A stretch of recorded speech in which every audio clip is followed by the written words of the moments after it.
Hello विशियंस, WhatsApp, क्या हाल चाल। Yes, JEE advance express series IIT express में वेलकम है आपका। आज हम डिस्कस करेंगे units and measurements, first chapter of class 11th।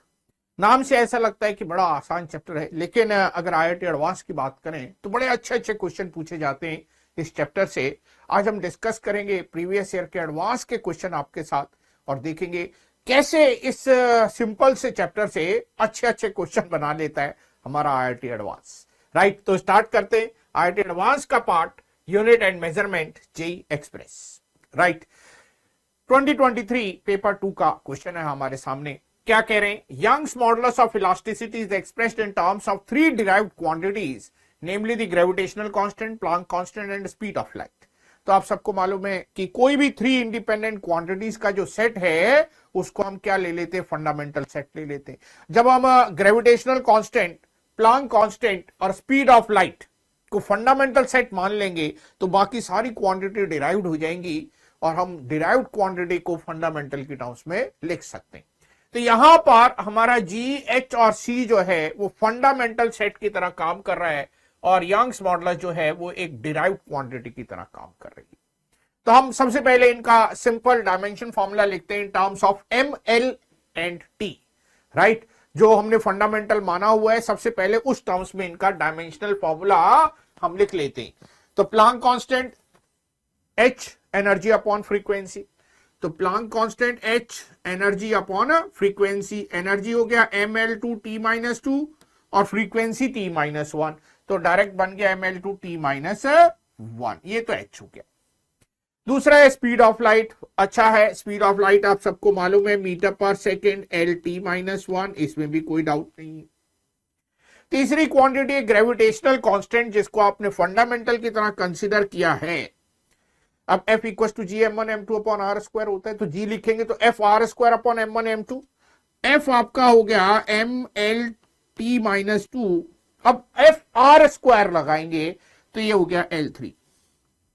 Right, t-2 divided by m1 m2, तो m-1। तो ये हमने तीनों का डायमेंशनल फॉर्मूला लिख लिया। जो derived quantity Young's modulus stress upon strain, उसको भी हम लिख लेते हैं। तो Young's modulus stress upon strain force पर यूनिट एरिया ml-1 t-2, ये हो गया।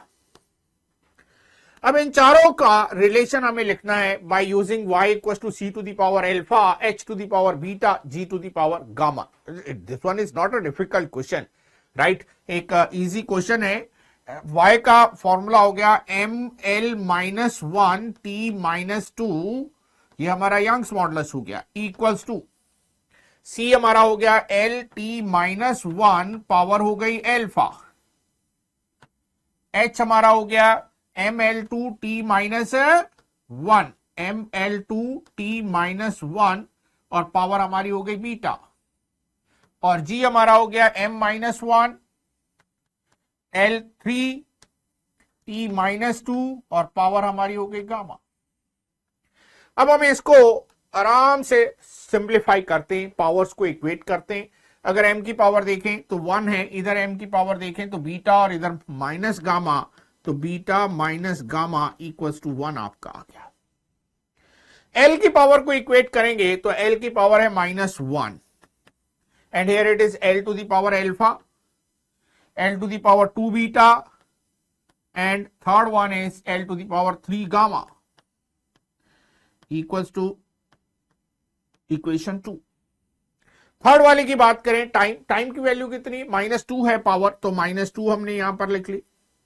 यहां पर अगर हम देखते तो minus beta, minus alpha and third one is -2 gamma, ये हमारी हो गई इक्वेशन नंबर 3। हमें अल्फा बीटा गामा की वैल्यू पूछी है, तो सिंपल इक्वेशन है, हमें इन्हें सॉल्व करना है। राइट, ये बीटा माइनस गामा में है, ये alpha plus 2 beta plus 3 gamma, this one. तो सबसे पहले हम क्या करते हैं, इन दोनों इक्वेशन को ऐड करके अल्फा को करते हैं कैंसिल, ये हो गया -3। राइट, ये alpha alpha cancel out, 2 beta minus beta is beta, 3 gamma minus 2 gamma is gamma.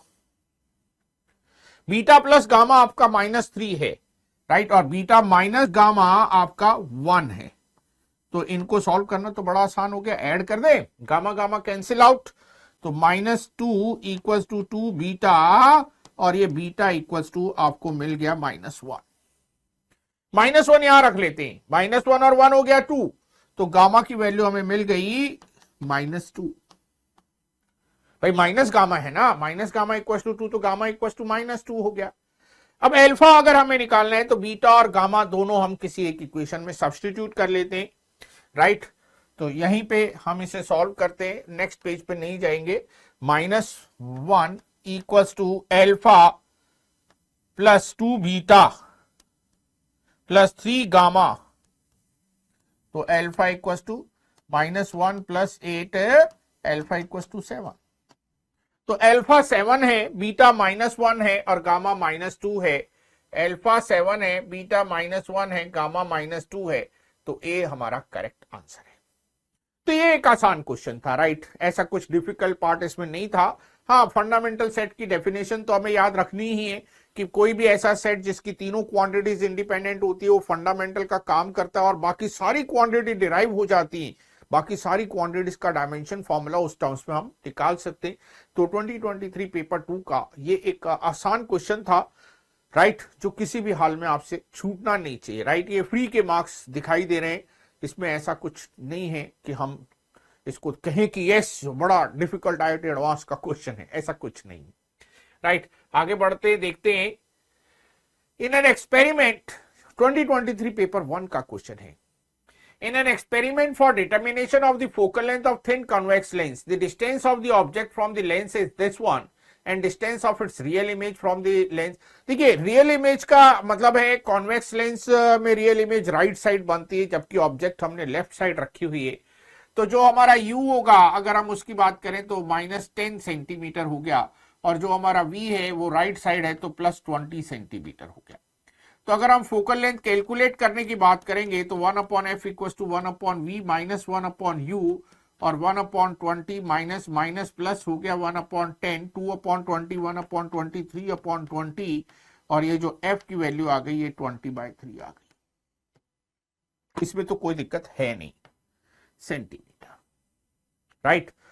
अब थोड़ा सा ध्यान दें, एरर के टर्म्स में अगर हम बात करनी है, error in determination of focal length की बात कर रहे हैं, और हमें मालूम है एरर हम केवल क्या करते हैं, डिफरेंशिएशन करके ही फाइंड करते हैं। तो हमारा जो एग्जैक्ट फॉर्मूला है, एक्चुअल फॉर्मूला है, उसको हम डिफरेंशिएट करते हुए एरर का फॉर्मूला बनाते हैं, राइट। तो 1/f का डिफरेंशियल -1/f² df, 1/v का डिफरेंशियल -1/v² dv, और माइनस माइनस प्लस हो गया 1/u² d। In case of error, right, error is maximum possible error, तो हम क्या करते हैं, सबके साइन बना लेते हैं सेम और बाहर कर लेते हैं plus minus dv/v² plus du/u²।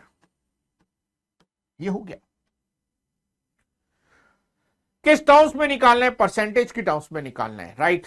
Percentage error in F की बात हो रही है, एरर इन एफ की बात हो रही है, कितना होगा परसेंटेज एरर देखना है तो fractional error multiplied by 100 means it is F इधर भेज देते हैं plus minus F dv/v² plus du/u² into 100, ये हो गया।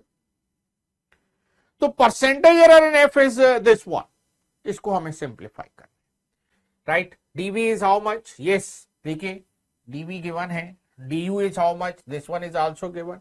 तो डेल्टा u डेल्टा v दोनों वैल्यूज गिवन है, u और v आपके पास है, f आप ऑलरेडी कैलकुलेट कर चुके हो, तो बड़ी आसानी से इसको भी सॉल्व किया जा सकता है, राइट। तो percentage error in f, error in f की अगर हम बात करें तो कितना हो गया, यस प्लस माइनस f, एक बार लिख ले dv/v² प्लस du/u² इंटू 100, ऐसा दिया।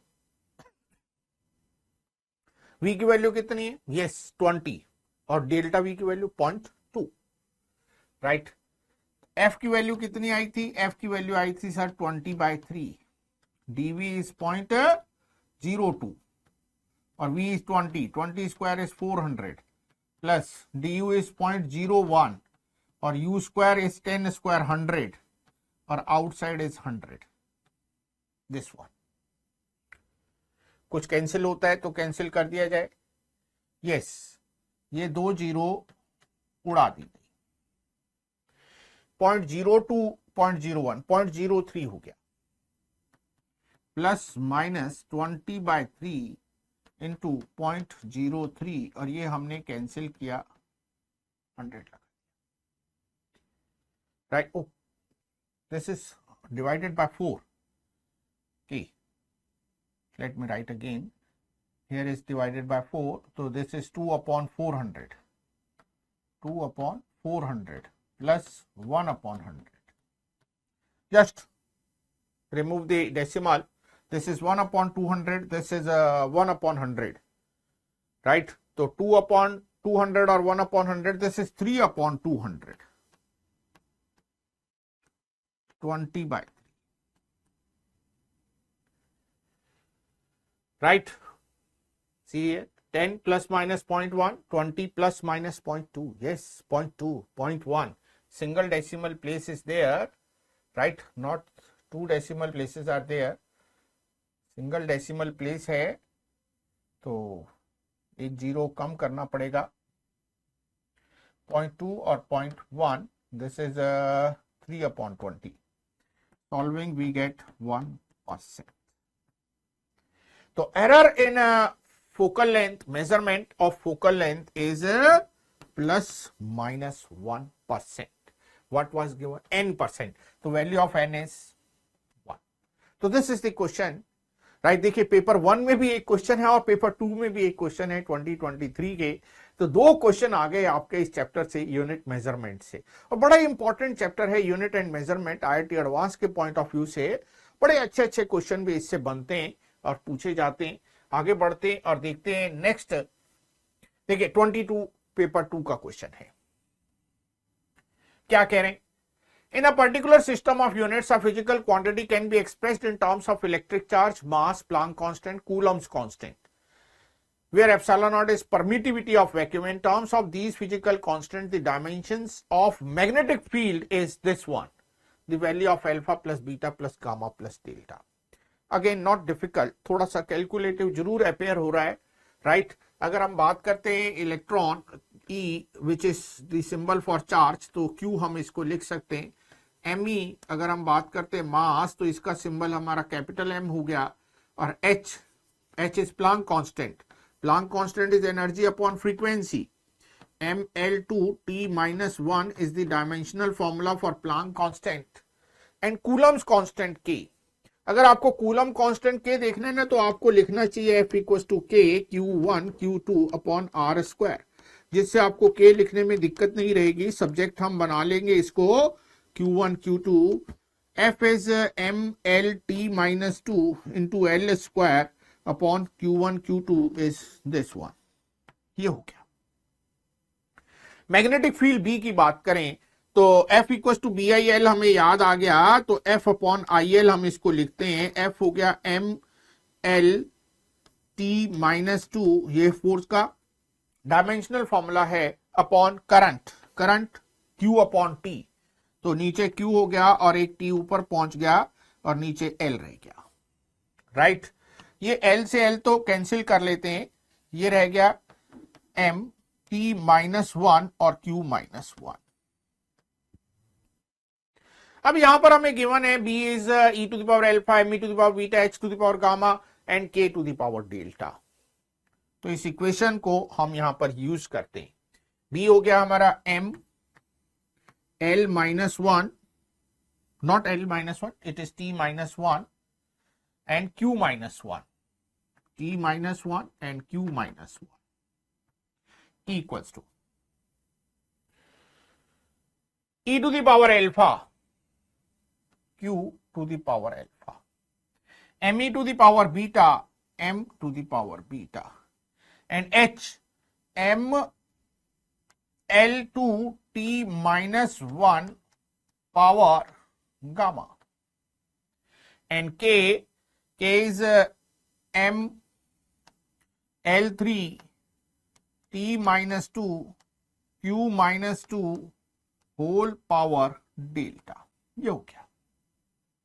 सेम पावर को कलेक्ट करते हैं और देखते हैं। तो Q हमारा यहां पर है अल्फा और यहां पर है -2 डेल्टा और ये हो गया -1।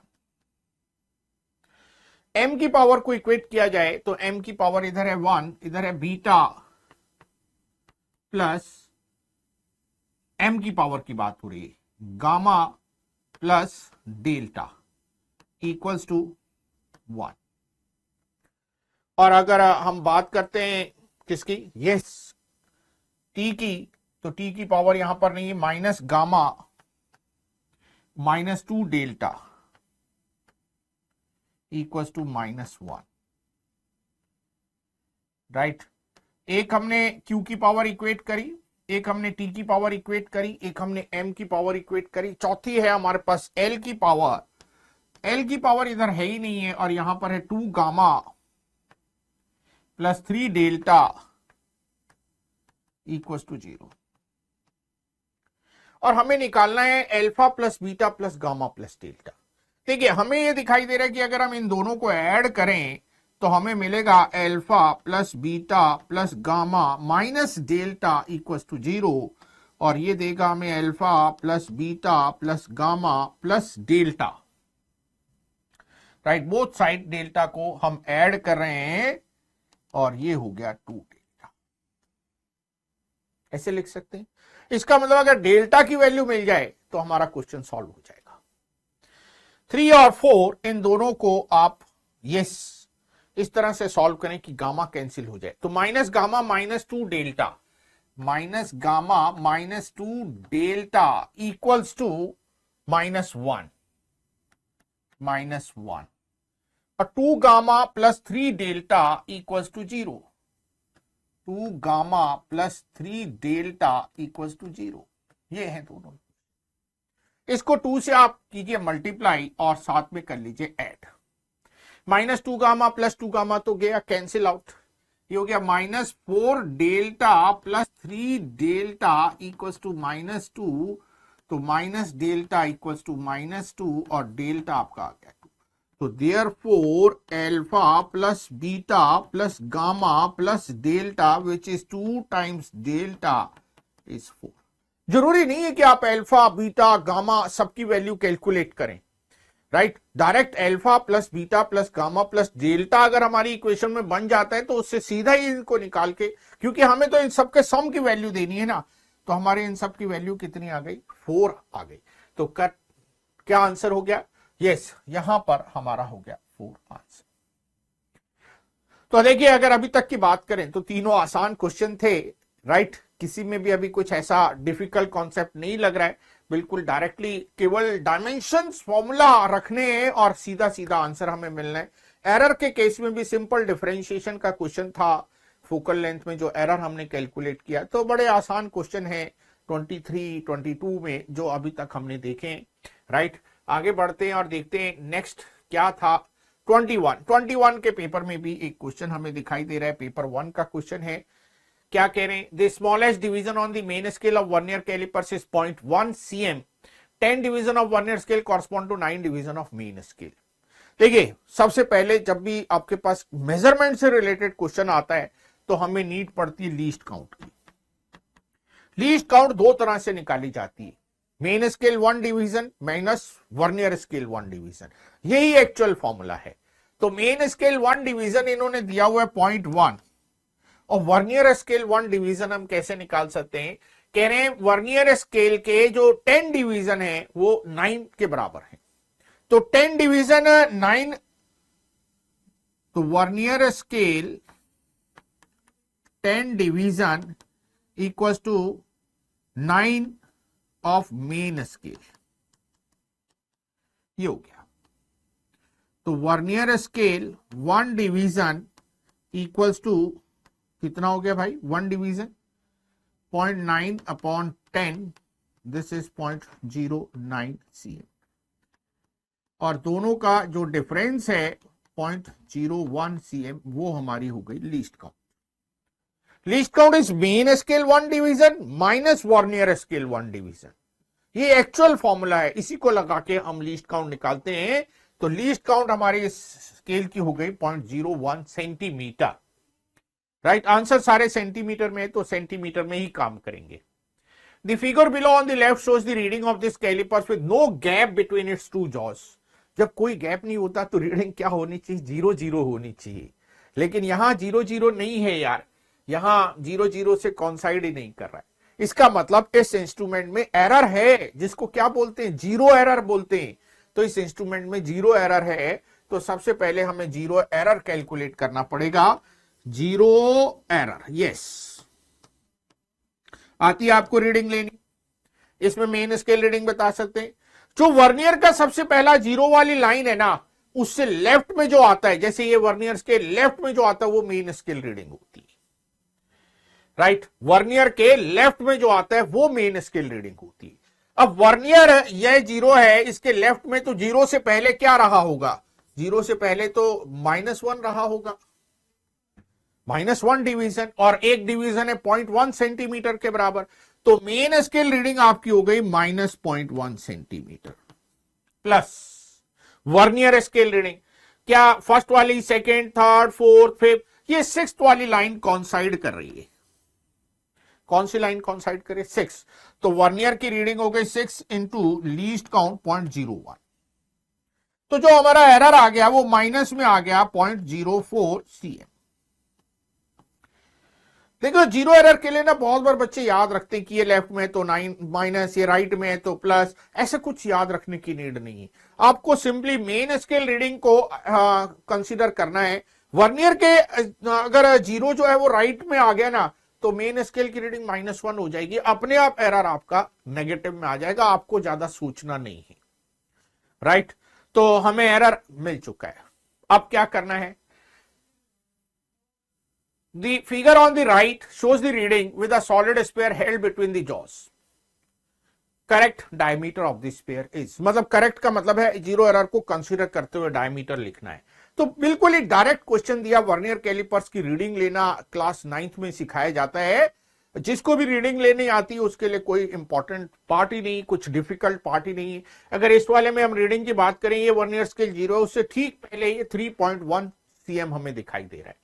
तो मेन स्केल रीडिंग हमें दिखाई दे रही है, मेन स्केल रीडिंग कितनी दिखाई दे रही है, 3.1 cm दिखाई दे रही है main scale reading. Vernier scale reading कितनी है, यस जी, अरे ये तो फर्स्ट वाला ही कॉन्साइड कर रहा है यार, राइट, फर्स्ट वाला पार्ट ही कॉन्साइड कर रहा है। तो वर्नियर स्केल रीडिंग कितनी हो गई, वर्नियर स्केल रीडिंग अगर फर्स्ट वाली लाइन ही कॉन्साइड कर गई तो 1 into least count means 0.01 cm। तो डायमीटर कितना हो गया, diameter main scale plus vernier scale equals to 3.11 cm। मिल गई आपको रीडिंग। अब देखिए, जब आपको main scale vernier scale reading मिल गई, डायमीटर मिल गया 3.11 cm, तो हमें अब करेक्टेड डायमीटर निकाल लेना चाहिए।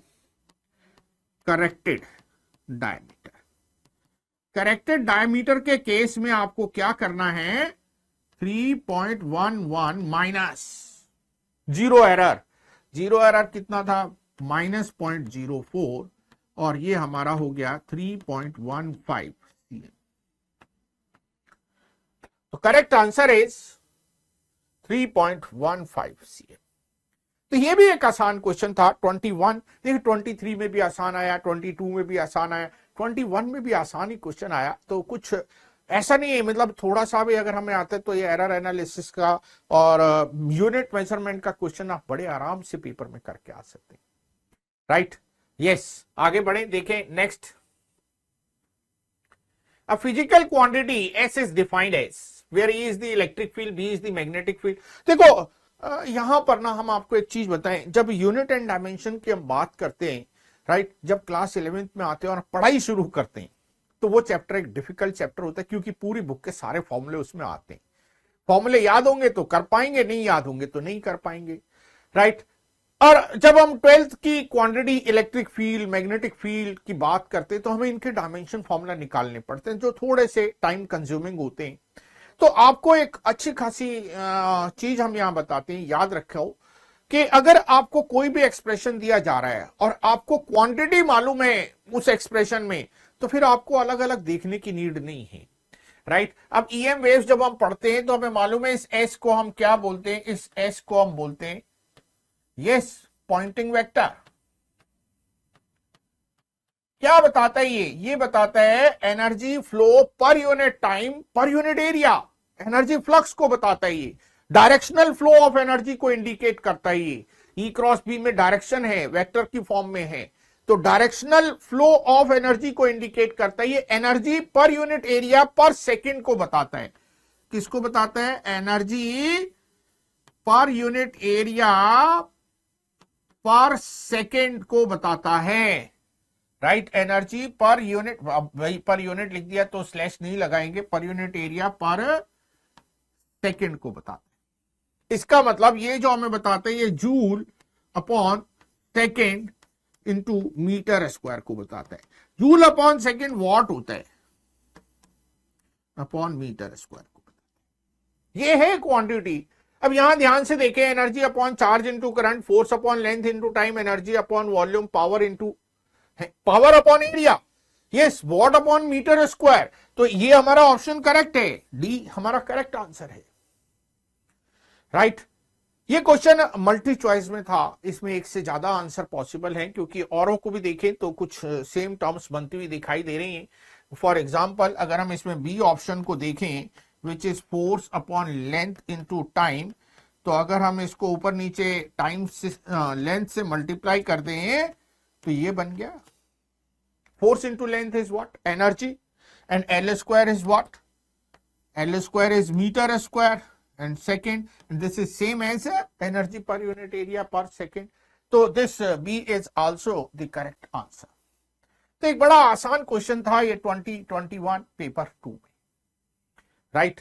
तो अगर हम अभी तक देखें हमने जो किया उसको एनालाइज करें तो देखिए आपके पास थे 23 में 2 क्वेश्चन, राइट। दोनों ही बहुत छोटे छोटे से क्वेश्चन थे, बड़े आराम से सिंपल डायमेंशन फॉर्मूला का क्वेश्चन था। पेपर 2 में फिर अगर हम बात करते हैं पेपर 1 की, तो पेपर 1 में एरर एनालिसिस का क्वेश्चन था, वो भी एक सिंपल डिफरेंशियल करके हमें मिल गया, राइट। हाँ, ऑप्टिक्स का कॉन्सेप्ट जरूर याद रखना है कि साइन कन्वेंशन नहीं यूज करेंगे तो गड़बड़ हो जाएगी। अब आपके माइंड में अगर आ जाए कि सर यहां क्यों नहीं लगाया साइन कन्वेंशन, तो एरर इज ऑलवेज मैक्सिमम, और मैक्सिमम कब आता है? जब ये सारी टर्म्स पॉजिटिव साइन के साथ आती, इसलिए यहां मैक्सिमम एरर की बात हो रही है, इसलिए इसको नेगेटिव साइन नहीं दिया हुआ है, राइट। फिर अगर हम 23 के बाद आते हैं 22 के पेपर 2 का, तो ये भी एक आसान सा क्वेश्चन, सिंपल डायमेंशन फॉर्मूला हमें याद है, निकालने आते हैं तो हम इस क्वेश्चन को भी बड़े आराम से कर सकते हैं।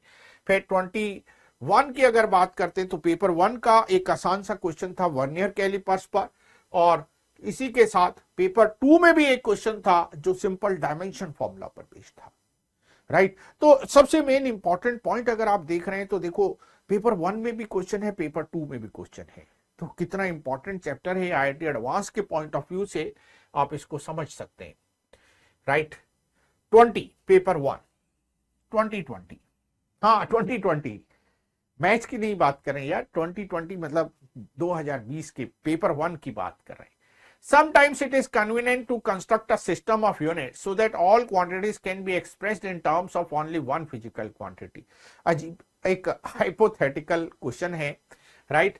कह रहे एक ही फिजिकल क्वांटिटी है, एक ही, बस एक ही फिजिकल क्वांटिटी, फंडामेंटल क्वांटिटी, बाकी सारी की सारी डिपेंडेंट ही है, केवल डायमेंशन ही बदलेंगी, राइट। अगर आप बात करते हैं किसकी, पोजीशन की, तो x to the power alpha.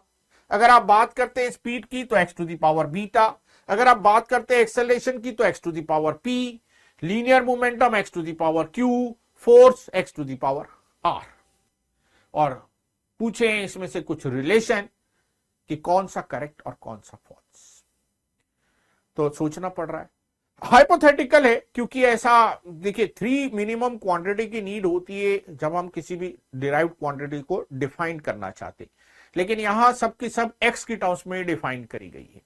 तो थोड़ा सा अगर हम यहां पे इन क्वांटिटीज को एनालाइज करेंगे तब हम आगे बढ़ पाएंगे कि कहां से इसको हम स्टार्ट करें। पोजीशन दे रखा है, स्पीड दे रखा है, एक्सेलरेशन दे रखा है, राइट।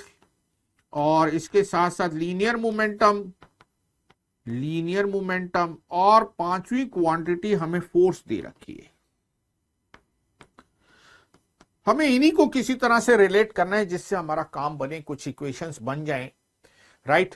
तो फोर्स एफ लीनियर मोमेंटम के साथ रिलेट होता है Newton second law of motion से। Yes, F equal to delta P upon delta T. तो अगर हम टाइम की बात करें तो यहां से इन दोनों से हम टाइम निकाल सकते हैं।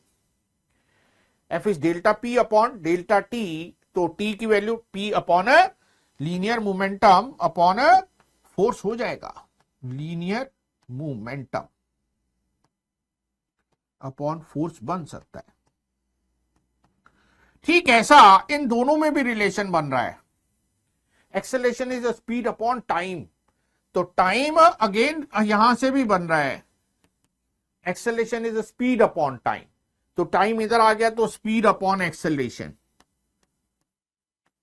सर ऐसा तो नहीं होता, आप गलत लिख रहे हैं। यस, बिल्कुल गलत लिख रहे हैं, क्योंकि हमें मालूम है वेलोसिटी होता है, right. Rate of change of velocity acceleration होता है, लेकिन यहां खाली हम यूनिट्स की बात कर रहे हैं, डायमेंशंस की बात कर रहे हैं, राइट। तो टाइम का डायमेंशन स्पीड अपॉन एक्सेलरेशन वाला डायमेंशन होता है। अब आप इसको हाँ मानेंगे, सही मानेंगे। इसी तरह से पोजीशन और स्पीड को अगर हम देखें तो यहां भी टाइम हमारा बनता है। क्या बनता है?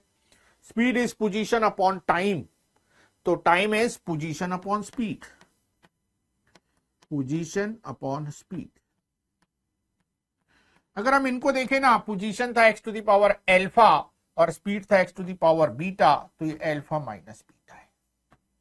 अगर हम इसकी बात करें तो x to the power beta minus P की बात करें।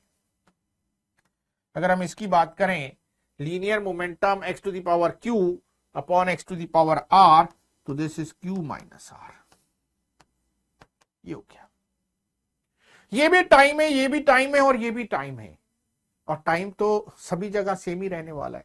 इसका मतलब हमें एक रिलेशन मिल रहा है alpha minus beta equal to beta minus P. Alpha minus beta equal to beta minus P, ये रिलेशन हमें मिल रहा है। Beta minus P equal to Q minus R, beta minus P equal to Q minus R, और हमें मिल रहा है alpha minus beta equal to Q minus R. आप इसको 1 बोलिए, इसको 2 बोलिए, इसको 3 बोलिए। अब थोड़ा ध्यान देते हैं। यस, कहां पे ध्यान देते हैं, लाना क्या है, उसके बिना तो आगे ही नहीं बढ़ पाएंगे। Alpha plus P equal to 2 beta, check करिए। Alpha plus P equal to 2, yes, इसको आप रीअरेंज करिए। ये अल्फा, ये पी इधर ले गए और बीटा इधर ले गए, और ये हमारा करेक्ट रिलेशन हो गया। तो एक चीज तो मिल गई कि फर्स्ट वाला हमारा करेक्ट है। P plus Q minus R equal to beta, P plus Q minus R, P भी है, Q भी है और R। ये सेकंड वाले को देखिए, P इधर चला गया, प्लस Q हो गया, माइनस R हो गया, P equal to beta, P plus Q minus R, ये भी करेक्ट हो गया। P minus Q plus R equal to alpha, P minus Q plus R, P minus Q plus R, इन दोनों को ऐड करें, कुछ बनेगा। P minus Q plus R, right. P के साथ Q माइनस का चाहिए हमें ना, और R चाहिए, मतलब P minus Q plus R बनता हुआ देखना है। P minus Q plus R और P plus Q plus R, और P plus Q plus R, इन दोनों को अब हमें चेक करना है, राइट। फर्स्ट वाले केस में क्या आ रहा है, फर्स्ट वाले केस में अल्फा और सेकंड वाले में बीटा। फर्स्ट वाले में अल्फा और सेकंड वाले में बीटा, इनको चेक करना है, राइट। ये है नहीं है, ये चेक करने की ये करेक्ट है कि नहीं है। P plus Q minus R, P plus Q minus R, हमारा बीटा आ चुका है। अब देखिए ना, अगर P plus Q minus R beta है तो P plus Q plus R तो बीटा नहीं हो सकता। अगर ये हो गया तो R 0 हो जाएगा, और अगर आर हमने 0 मान लिया तो फिर इसका ये क्वांटिटी तो डायमेंशनलेस हो जाएगी, राइट। तो भाई ये वाला रिलेशन तो पॉसिबल नहीं दिखाई दे रहा है, क्योंकि P plus Q minus R beta है, तो P plus Q plus R नहीं हो सकता। अब हमें देखना है P minus Q plus R वाला, P minus Q plus R वाला रिलेशन, राइट, और अल्फा के इक्वल हमें इसे लाना है, इसको चेक करना है केवल। देखें कहीं से रिलेशन बनता है तो इन दोनों को अगर हम ऐड करते हैं तो ये हो गया alpha minus P equals to, ये हो गया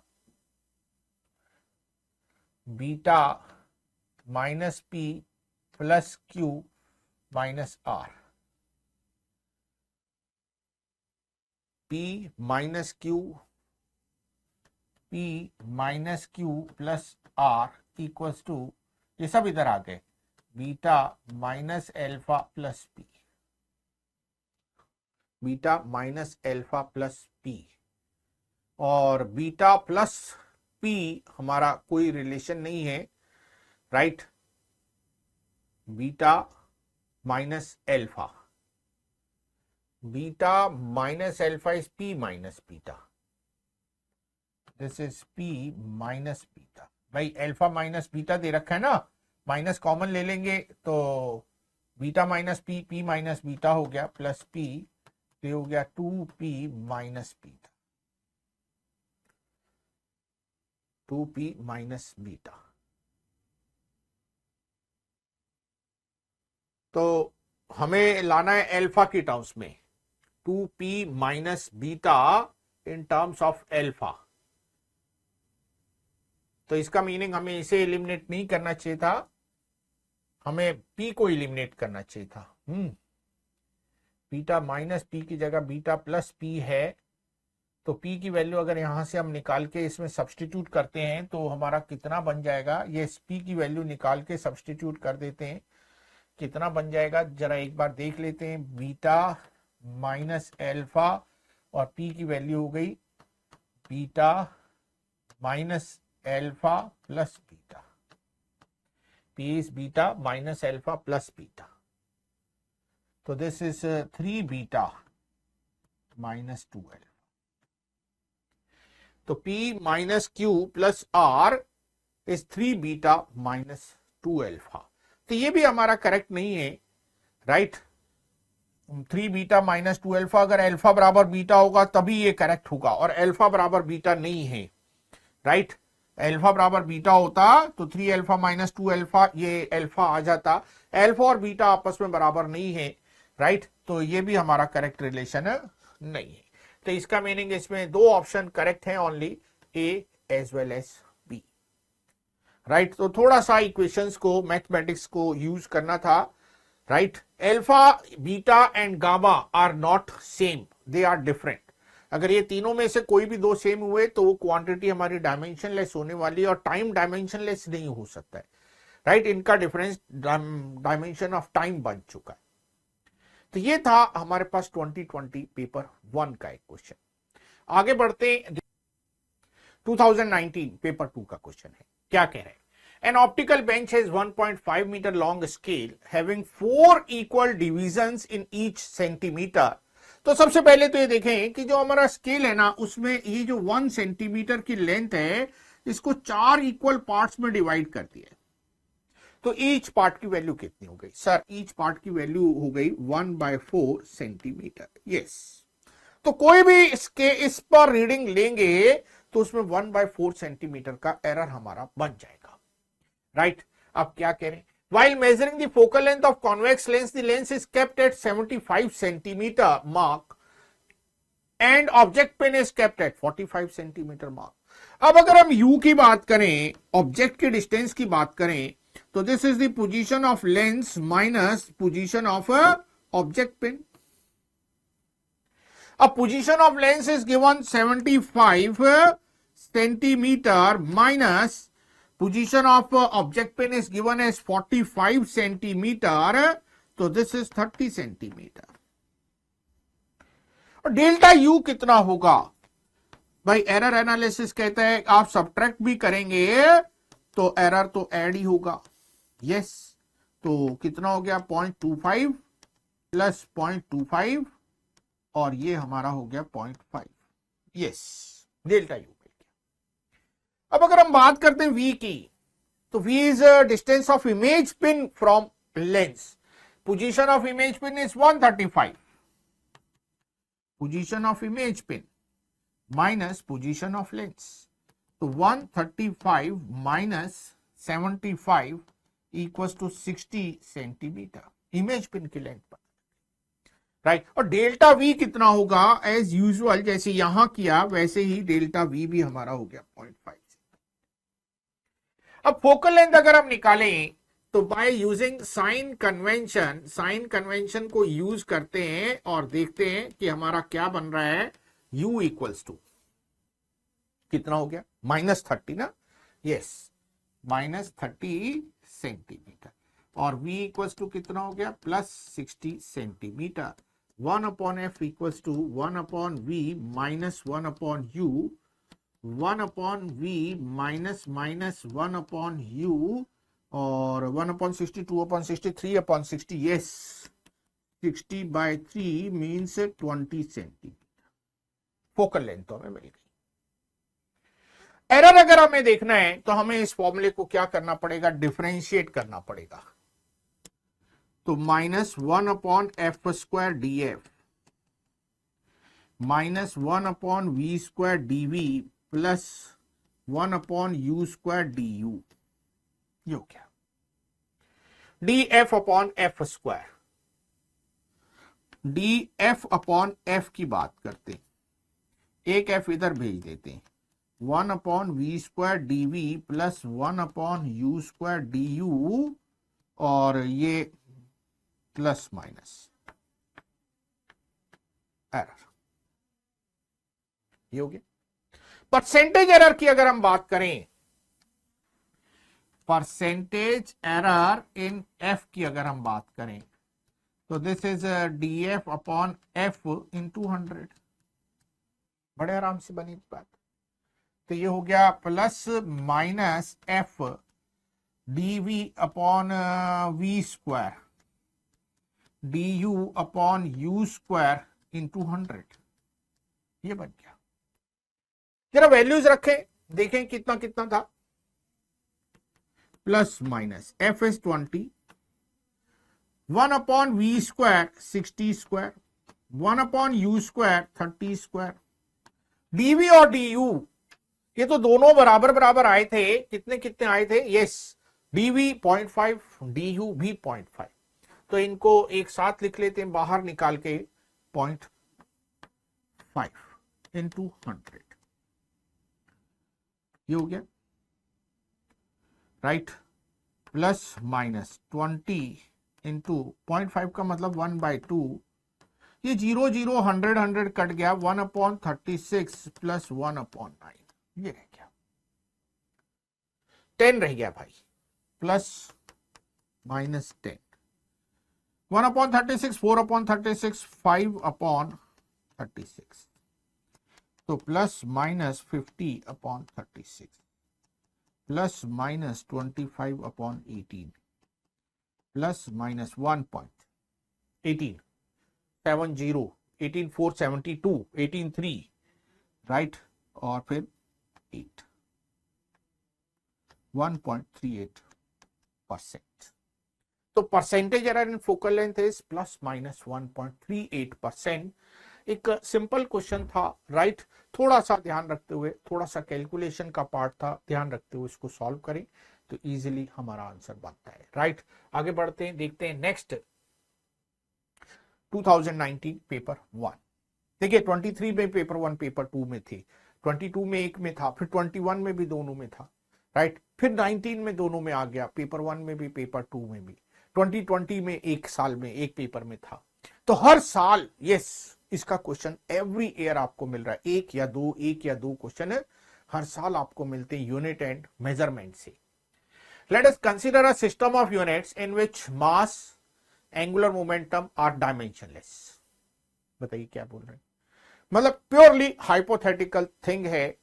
मास जो है आपका डायमेंशनलेस बोल रहे हैं, तो मास का अगर हम डायमेंशन फॉर्मूला आपसे पूछें तो कह रहे हैं आप क्या लीजिए, आप m टू दी पावर 0 लीजिए, l टू दी पावर 0 लीजिए, t टू दी पावर 0 लीजिए। कोई बात नहीं, मानेंगे, जो ये कहेंगे वो करना ही पड़ेगा।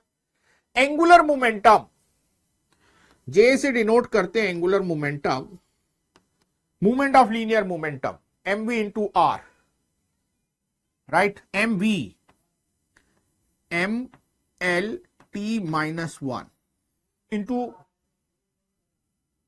r l square. ये भी डायमेंशनलेस बता रहे हैं, m to the power 0, l to the power 0, t to the power 0, ये बता रहे हैं। इसका मीनिंग भाई L2T minus, angular momentum is moment of linear momentum R cross P, right, P होता है MLT माइनस 1 इंटू R किया ML2T minus 1। लेकिन ये मास जो है खुद डायमेंशनलेस क्वांटिटी है, तो L2T माइनस 1 ये डायमेंशनलेस हो गई यार, डायमेंशनलेस, राइट। इसका मतलब L square has the same dimension as T। Time और L स्क्वायर का डायमेंशन सेम है, तभी ये क्वांटिटी डायमेंशनलेस हो सकती है, नहीं तो नहीं हो सकती, राइट। टाइम और L स्क्वायर का डायमेंशन सेम होगा तभी ऐसा हो सकता है, नहीं तो नहीं हो सकता है। मानते चलते, क्योंकि इन्होंने कहा तो हमें मानना ही है। The dimension of linear momentum, the dimension of energy, dimension of force, dimension of power। देखने में डिफिकल्ट लग रहा है लेकिन है नहीं, बड़ा आसान क्वेश्चन है, क्योंकि हमारा टाइम और L स्क्वायर रिलेट हो गया, तो अब हमारे लिए कुछ नहीं है। अब हम अगर एक एक करके देखना शुरू करें तो सबसे पहले चलिए लीनियर मोमेंटम की बात करते हैं। सबसे पहले किसकी बात करते हैं? लीनियर मोमेंटम की बात करते हैं। Linear momentum, mass into velocity. Mass तो डायमेंशनलेस है, तो अगर ये डायमेंशनलेस है तो कितना रह गया? L T माइनस 1 रह गया। L के टर्म्स में आंसर चाहिए, T हटाना है, T L स्क्वायर के बराबर है, तो L और T की पावर माइनस 1 को हम क्या लिख सकते हैं? L की पावर माइनस 2 लिख सकते हैं, राइट। T को एलिमिनेट कर देते हैं, T की पावर 1 इज L स्क्वायर, तो minus 1 is L to the power minus 2, और ये जो हमारा बन गया ये बन गया L टू दी पावर। तो करेक्ट हो गया ए वाला पार्ट हमारा। Dimension of energy is, energy को भी देख लेते हैं। Energy is ML2T minus 2। M तो डायमेंशनलेस है, L2, T जो था वो L स्क्वायर के बराबर था। यहां T की पावर माइनस 2 है, तो T की पावर माइनस 2 आपको लिखनी है, तो ये हो गया L स्क्वायर और L to the power minus 4, और ये रह गया L to the power minus 2। तो energy is L to the power minus 2, तो बी भी हमारा करेक्ट हो गया। फोर्स की बात करें, yes, force, linear momentum upon time, linear momentum upon time, और लीनियर मोमेंटम हम निकाल चुके हैं L minus 1, linear momentum upon time, और टाइम हमारा कितना है? यस, टाइम हमारा है L स्क्वायर, तो ये भी आ गया, और ये हो गया L माइनस 3, तो फोर्स इज L माइनस 3। अरे ये भी करेक्ट हो गया। अब power is force into velocity, power is force into velocity. Force हम निकाल चुके हैं L to the power minus 3, और वेलोसिटी हमारा हो गया L T माइनस 1। T कितना है? यस, T आपको मालूम है कितना है भाई? L स्क्वायर, तो L to the power minus 2, तो L to the power minus, तो here it is not correct, L to the power -5। तो A B C तीन ऑप्शन करेक्ट हैं। तो एक हाइपोथेटिकल बनाई हुई चीज से हम तीन कंक्लूजन ड्रॉ कर पा रहे हैं कि अगर हमारा मास डायमेंशनलेस है और एंगुलर मोमेंटम डायमेंशनलेस है तो linear momentum L to the power -1, energy L to the power -2 और force L to the power -3 के डायमेंशन वाला होगा। Right, yes. आगे बढ़े, देखें नेक्स्ट 2018 पेपर 1 का क्वेश्चन है, पैराग्राफ टाइप क्वेश्चन है। In electromagnetic theory, the electric and magnetic phenomena are related to each other. Therefore, dimension of electric and magnetic quantity must be related to each other. In the question below, EB stand for dimension of electric and magnetic field, while epsilon naught mu naught stand for dimension of permittivity and permeability of free space. L and T are dimension of length and type, all the quantities. देखिए, हमने पहले ही बताया जब E B की बात होती है और इनका डायमेंशन फॉर्मूला हम निकाल के एप्सिलॉन नॉट म्यू नॉट का डायमेंशन फॉर्मूला निकाल के हम क्वेश्चन करते हैं तो क्वेश्चन की लेंथ बढ़ जाती है। इसलिए अगर कोई डायरेक्ट रिलेशन आपको याद होना तो उसको यूज करके डायरेक्टली काम करना चाहिए। अब जैसे हमें एक रिलेशन याद है 1 epsilon naught mu naught is C square. अगर हमारा इससे काम बनेगा तो हम इससे सीधा काम बना सकते हैं। Right, 1 epsilon naught mu naught equals to t square is L2 t minus 2, ये हमें पता है। लेकिन यहां जितने भी फॉर्मूले हैं ये म्यू नॉट एप्सिलॉन नॉट की टर्म्स में, म्यू नॉट एप्सिलॉन नॉट की, ये है mu naught epsilon not power -1 की टर्म्स में। राइट, तो म्यू नॉट का डायमेंशन फॉर्मूला हमें निकालना है। तो म्यू नॉट का डायमेंशन फॉर्मूला हम निकालते हैं 1 एप्सिलॉन नॉट L2 t -2 हो गया। Epsilon not power -1 L -2 t +2, ये हमारा relation. Epsilon not power -1 L -2 t 2 d एक करेक्ट रिलेशन है। अगर हम इसी को इलेक्ट्रिक और मैग्नेटिक फील्ड के डायमेंशन लिख के सॉल्व करने लगते हैं तो ये लेंथी क्वेश्चन हो जाता है। तो अवॉइड दैट स्टेप और डायरेक्टली इसको यूज करते हुए हम इसको रिलेट कर सकते हैं। राइट, पैराग्राफ टाइप है। तो देखिए सेकंड क्वेश्चन क्या था इसमें, the relation between E and B is, ये भी बहुत ही आसान है। हमें मालूम है जो फोर्स है डायमेंशनली क्यू ई और मैग्नेटिक में क्यू वी बी के बराबर होता है। तो ई का डायमेंशन फॉर्मूला सेम है जो वी और बी का है। किसका निकालना है? ई निकालना है, सब में ई है। बी की टर्म्स में तो बी एल टी -1, तो E is B L T -1, so C is the correct answer। तो ये था 2018 का पेपर 1 में आया हुआ पैराग्राफ टाइप क्वेश्चन, जिस पर 2 क्वेश्चन थे, दोनों ही बिल्कुल डायरेक्ट पूछे गए थे, बड़े आसानी से आप इसे सॉल्व कर सकते। राइट, तो 2018 से 2023 तक जो क्वेश्चंस हमारे पास थे यूनिट, डायमेंशन, एरर एनालिसिस से, वो आज हमने आपके साथ डिस्कस किए। होप अच्छे से आपको क्लियर हुए होंगे। और एक चीज और बहुत अच्छे से क्लियर हो गई होगी कि यस, ये एक ऐसा चैप्टर है जिससे बस थोड़ा सा पढ़ के पेपर में एक क्वेश्चन आना ही आना है। हर साल आपको इसका क्वेश्चन पेपर में मिलता है। राइट, तो अच्छे से इस सेक्शन को कवर करके आपको रखना है। राइट, तो आज इस सेशन को यहीं वाइंड अप करते हैं, फिर मिलेंगे एक नए टॉपिक में। तब तक के लिए yes, all the best and bye bye. Vizians.